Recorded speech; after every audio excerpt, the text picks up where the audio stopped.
పండించే ప్రతి మెతుకు మీద తినేవాడి పేరు రాసి ఉంటుందండి. అదే నిజమైతే బుల్లెట్ మీద కూడా ఖచ్చితంగా చావుబోయేడి పేరు రాసే ఉంటుంది.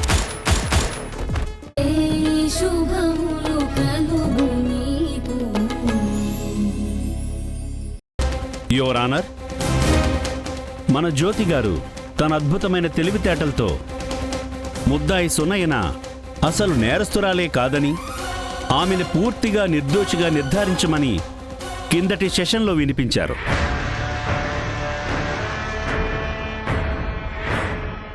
కానీ యువర్ ఆనర్, మీరు అనుమతిస్తే ఈ కేసులో ముద్దాయి సునయన ప్రణయ్ని హత్య చేసిందని నిరూపించే ఆధారాలు మీ ముందుంచుతాను your honour. yes proceed. Thank you your honour.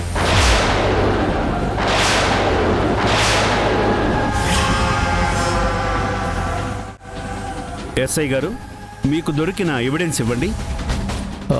ఇదిగోండి. యువర్ ఆనర్, ముద్దాయి సునయనని విచారించడానికి కోర్టు వారి అనుమతి కోరుతున్నాను.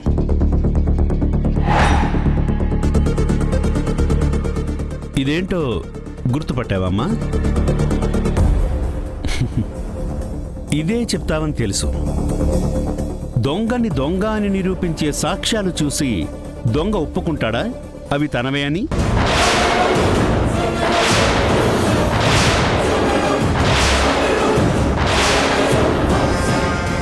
యువర్ ఆనర్, ఈ కేసులో పోలీసులు సంపాదించిన కీలక ఆధారం ఇదే. పోలీసులకి రాడు దొరికింది ఎక్కడో తెలుసా యువర్ ఆనర్? కృష్ణమ్మ గారి ఇంటి వెనుక గోడ అవతలి పక్కన.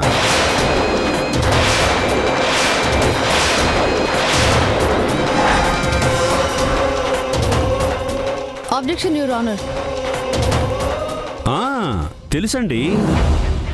సాక్ష్యాలు దొరికినంత మాత్రాన అవి ముద్దాయే ఉపయోగించి ఉండాలని రూలేం లేదు కదా.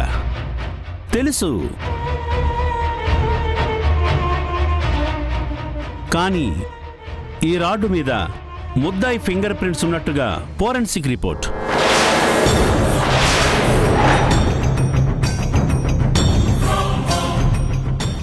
సార్,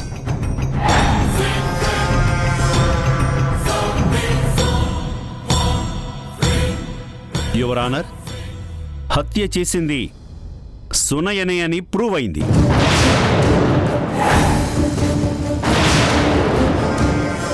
యువర్ ఆనర్, ఇలాంటి నేరస్తుల్ని సమాజంలో స్వేచ్ఛగా తిరగనిస్తే తనలాంటి వాళ్ళని ఇంకొంతమందిని పుట్టిస్తారు.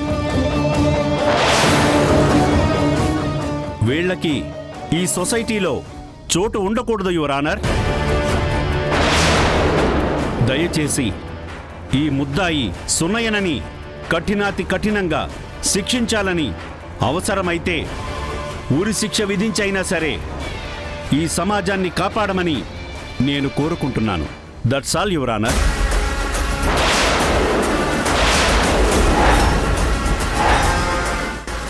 అమ్మా, ఏంటమ్మా ఇది? ఆ లాయర్ చెప్తున్నవన్నీ నిజాలేనా? సునైనా నిజంగానే హత్య చేసిందమ్మా? ఏమోనమ్మా, నాకు కూడా ఏం అర్థం కావట్లేదు. మిస్ జ్యోతి, మీరు చెప్పేదేమైనా ఉందా?